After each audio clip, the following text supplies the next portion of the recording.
This is Path of Exile.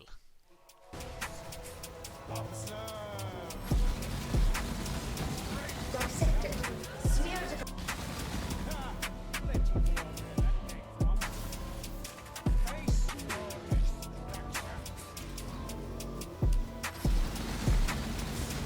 This one's uncommon might will make for fantastic. Something electrifying devils. I want more like this one. A contest for the end.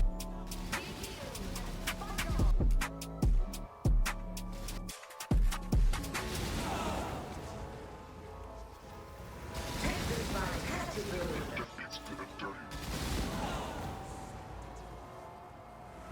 Feel your mind.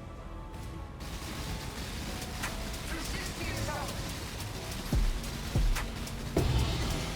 Struggle or strangle. Find something immeasurable. Down, rise and fight. This one is quite special and quite rare.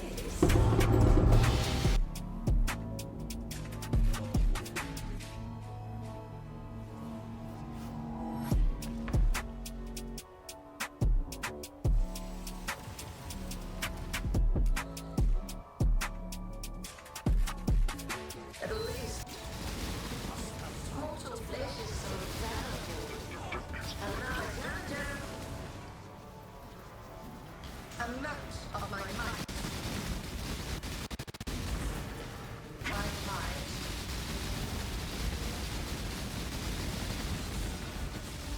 Shadow, rise and fight. What's the effort?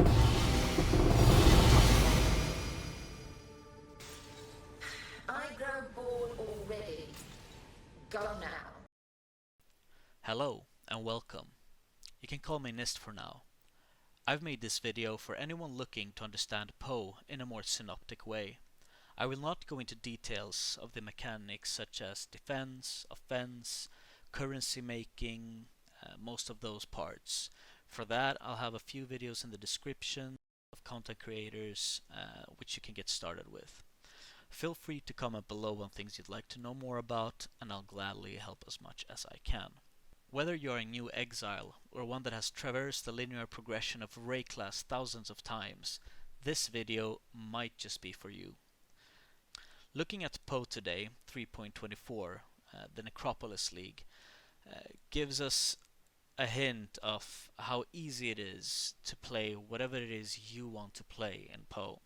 So I'm pretty excited about all of the changes, and I just cannot wait until the league start. I still haven't figured out which my league starter will be, but I guess I'll get there.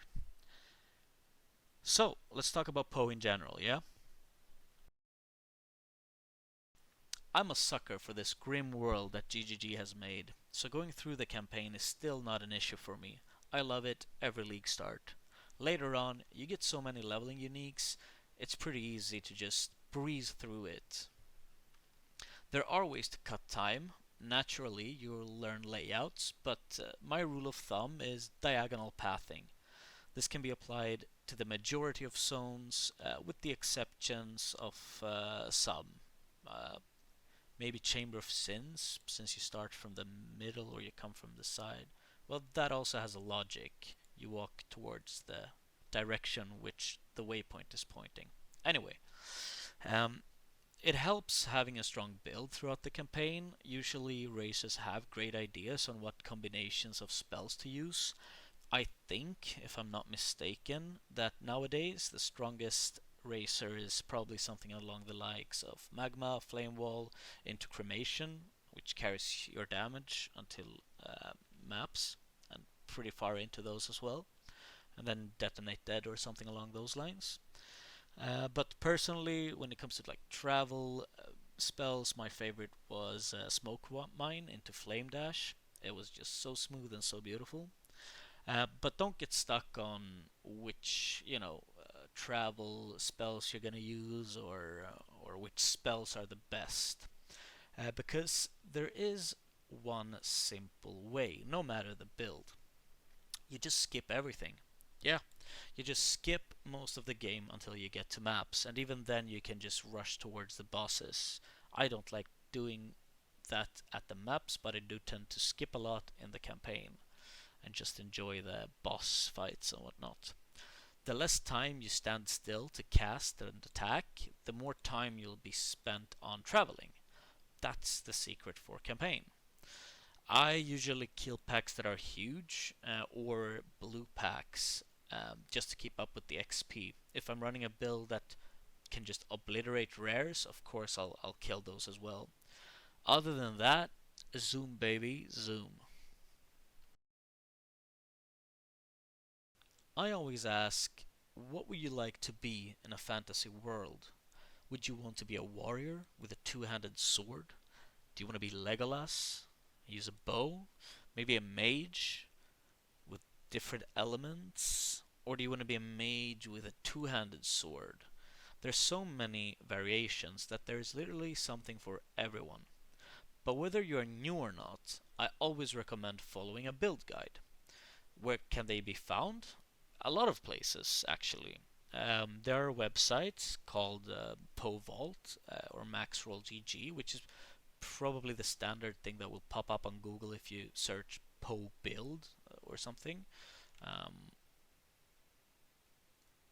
so here you got tons of builds that you can choose from. They've already released a hub for the Necropolis League, which is amazing. So you can start browsing through, checking what you want to play. And even Maxroll GG, oops, where you can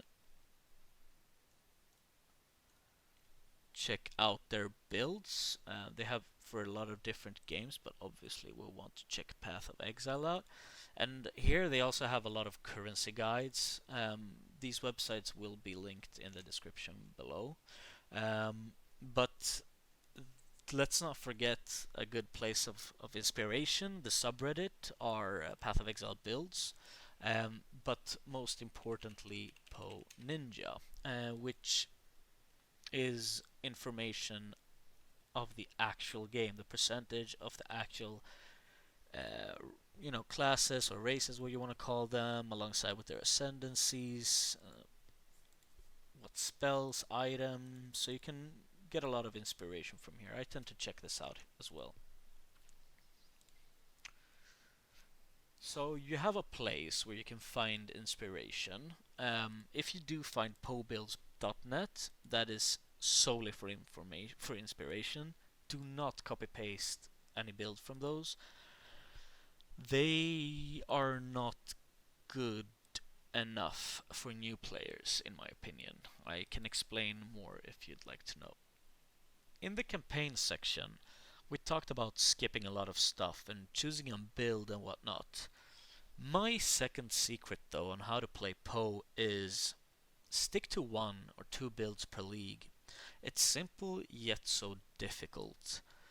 Actually spend some time on picking a build that you can imagine yourself playing.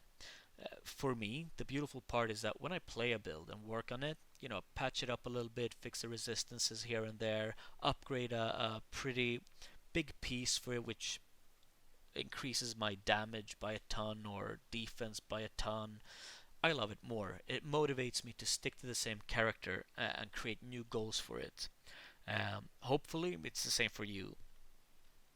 Uh, and thankfully, there are a lot of content creators that are specializing in their own niche. So once you've found a build that you can imagine playing, I'd recommend looking for one of these build creators.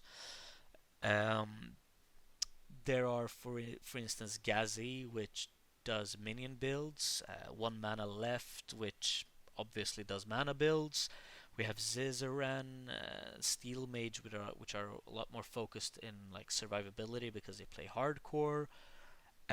But CaptainLance has a build that I strongly recommend. We're actually getting close to the new league. I won't recommend a league starter here, but I will share the league starter I used for 3.23, the Affliction League, that took me through hoops of challenges, 40 out of 40 actually. I strongly recommend Cast on Crit Energy Blade, but with Blazing Salvo, and CaptainLance has a video which is updated for 3.24. So I'll link it down below. If you do play it, don't forget to share your thoughts on it. I'd like to hear how you enjoy it, because I really did.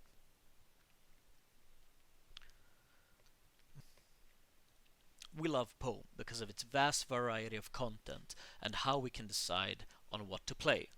There's a bunch of mechanics, and for newer players you might find it interesting to know that all these mechanics that you see were once a league of their own. What used to be a driving factor in deciding what mechanic to run once you get to late game was strictly currency. What would generate the most currency? And of course, to this day, there are specific mechanics that are ran in a specific way to generate the most amount of currency. But you should ignore those. Yeah, unless you're a very experienced player, completely ignore it. Revel in your fellow exiles' wealth, but don't get tricked into following it. In this state of the game, you can generate currency in whatever way you choose to play. You just need to play it and tune it up as much as you can. You like Delirium? Play Delirium and play it at the level your build allows you to. You'll generate enough currency to upgrade your builds, which will allow you to do harder Delirium content, maybe even a Wave 30 Simulacrum, and in turn it will generate more currency that will allow you to invest even more into your build, so you can do more things. Now, deciding the mechanics, we do that by looking at the Atlas tree. It's pretty vast. It's basically the deciding factor of your content, just like your character passive tree decides your build. But it does follow a logic, so hovering over these, reading a little, and actively deciding on what you want to play should be enough to get you started. I'll give you a template for a tree that I use for 3.23, of course with some adjustments, considering the changes made. I like to do Expedition. I think it's a very useful league mechanic, both for crafting and for currency making. But of course, there's a lot here to look at. So let's just start, yeah? So this is the template, and you're looking at this if you're new and going, what the hell? Like I said earlier, if you just hover over the nodes, you'll start to see a logic followed. If I hover over Expedition here, it'll light up everywhere there's expeditions, which is perfectly there. And you can see that I've chosen a couple of nodes more than I've chosen others, right? There's a pathing that needs to be done, as you can see, but with gates allowing us to jump over certain points. There's a gate here, and respectively here. There's a gate down here, and respectively over there, and the 6th and 5th here and there. So for instance, if you don't want to do blue altars, which is endgame content that comes at tier 14, you can just, take this gateway and travel up the nodes like this. Yeah, cool.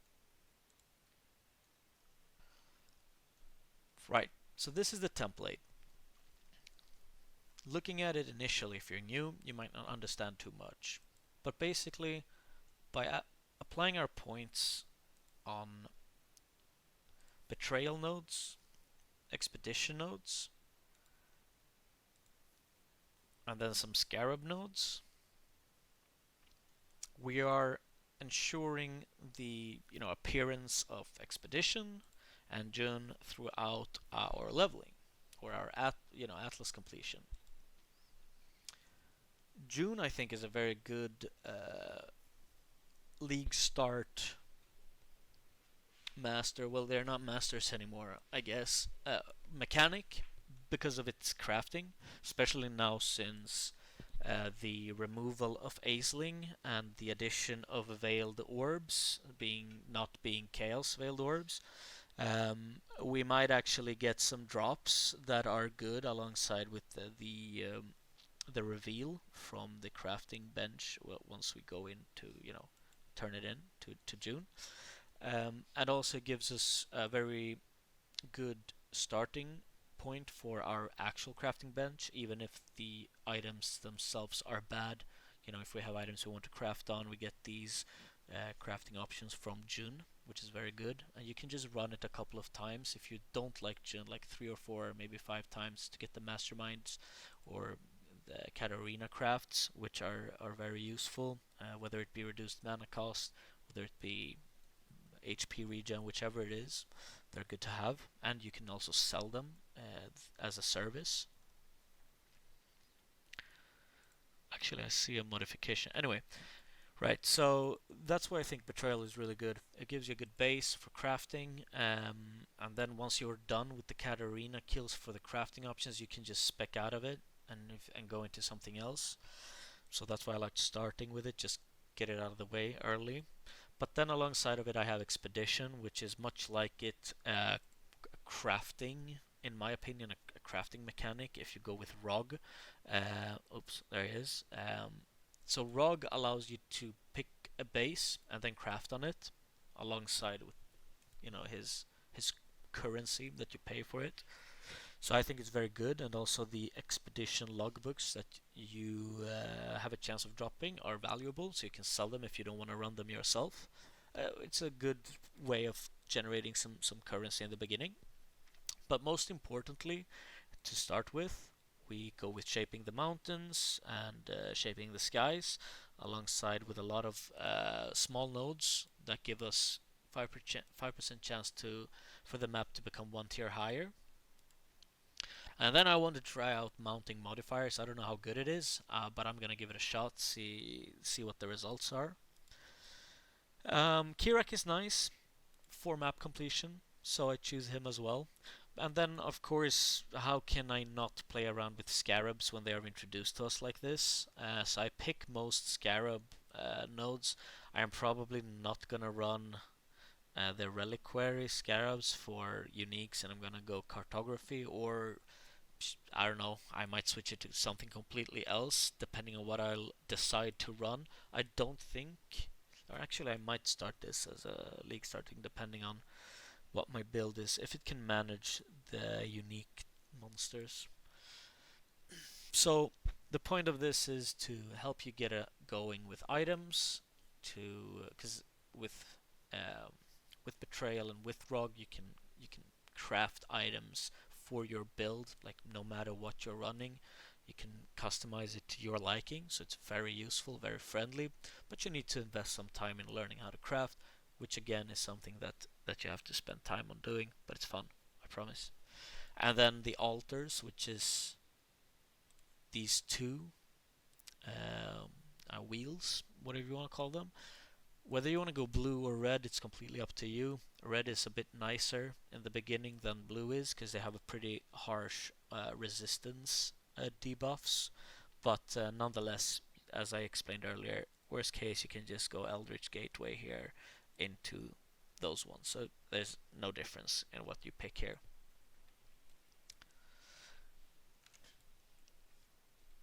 So, PoE, it's huge, right? And a fair question would probably be, how do you beat PoE? Or how do you play it correctly? Would it be killing all the endgame bosses? Completing the Atlas? Would it be killing all the bosses as Ubers? Or gathering all the uniques in the game? Where I land is what allowed me to learn the game and get far enough to beat Uber bosses for the first time, to spending those hefty amounts of divines to min-max my character. Suddenly the 49 div jewel that I needed 2 of was not only realistic but laughable, and that mage blood, well, it was only a matter of time before my long-awaited chase item was obtained. So what is the third secret? It's playing the game the way you like to. It's ludicrous, I know, but this tends to work well, generally. Obviously, that is one oversimplified way of looking at it, but I'll explain what I mean. Looking at it through the perspective of a new player going into PoE, let's assume game knowledge is limited. My first goal, beating PoE, would be completing the campaign. As I deal with it, I learn more about the game, possibly even get introduced to mapping before I even get there. Suddenly my goal shifts, right? And anything connected to learning and improving follows that process. If you look at weightlifters, you first start out as at a set weight with a set amount of repetitions, and then modify it, you know, the stronger you become. But hold on, Nist. Like, what the are you rambling about, man? It bubbles down to this. Stop looking at multi-mirror builds when you can barely finish the campaign or the atlas. Stop comparing your results with streamers' results. Day 3 for them is not the same as day 3 for you or me. Look at the actual hours played. For the streamer, it might be a close to 50 hour played in 3 days, and for you, it might be less, or probably is less than 10. My examples are sport related because of my own experience, but I bet you that if you've had any hobbies or interests that involved, improving, you'll see it in what you did as well or do, whether it be sports, painting, or like I like to do, typing /deaths to see just how useless that first build I made was. So play at your own pace with your goals that are set for your level of knowledge. Is this your first league? Have you played ARPGs before? Are you a regular grass toucher?